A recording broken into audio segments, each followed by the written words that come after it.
Okay, here we are in the last chapter of the book of Ruth, in chapter 4.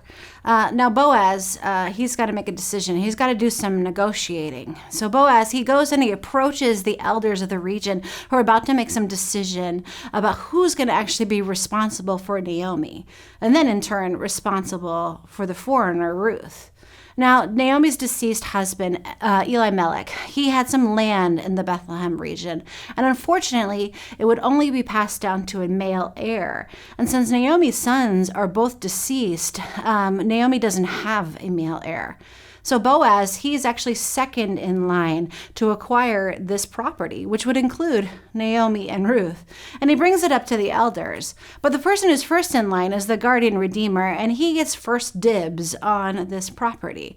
The guardian redeemer says, you know what, I'm going to buy the property. I will do that. But then Boaz gets smart. He says, well, good for you. You can get that property, but don't forget that it comes with Naomi. But also you have to take Ruth with it. And here's the rub.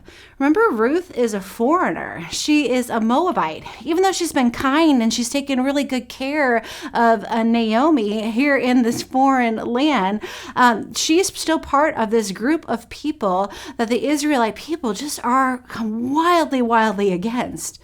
You see, years and years ago, Moses had wanted to travel through Moab in order to get to the promised land, but the king of Moab at that time had something against him and said that they couldn't pass through. And so they had this institutional knowledge saying that these Moabites, these are bad, bad people. They have this grudge and they're suspicious against them. So this guardian redeemer says, I'll take the land, I'll take Naomi, but I am unwilling to take Ruth. I'm gonna pass on this whole deal because there is an outsider here. It's fascinating because Boaz is like, well, okay, I'm second in line. I'll take it. I will take Naomi and I will take Ruth then to be my wife. And he announces this to all of the elders there in the community. He says, today you are witnesses that I have bought from Naomi all the property of Elimelech, Kilion and Mahlon, Naomi's sons, and I've also acquired Ruth the Moabite, a Mahlon's widow, as my wife, in order to maintain the name of the dead with his property. Today you are all these witnesses. So now, all of a sudden, Ruth becomes Boaz's wife. And here's the thing, right as soon as they become husband and wife, Ruth becomes pregnant. And Ruth and Boaz, they give birth to a son. And this is the heir that Naomi has wanted. They give birth to a son named Obed.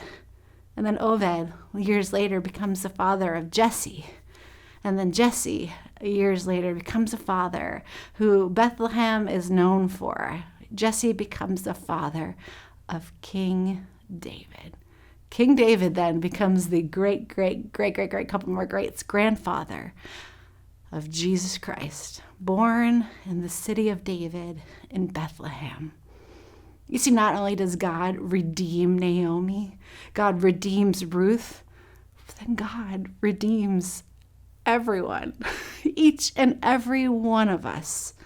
Guys, Jesus' family tree includes a kind foreigner, one who's been on the outside, one who God was providing for the entire time, showing us that God is always working. God is always weaving together all of humanity towards redemption, even all of humanity's unsavory stories into one saved narrative. It's incredible. So Ruth is Jesus' great grandma. I love it. So here's my questions for you.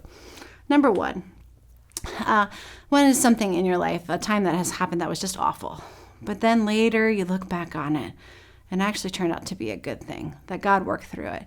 Number two is, what do you think the significance of having Jesus have a Moabite in his family tree? Why did this matter? Thanks so much for joining us for a study on the book of Ruth.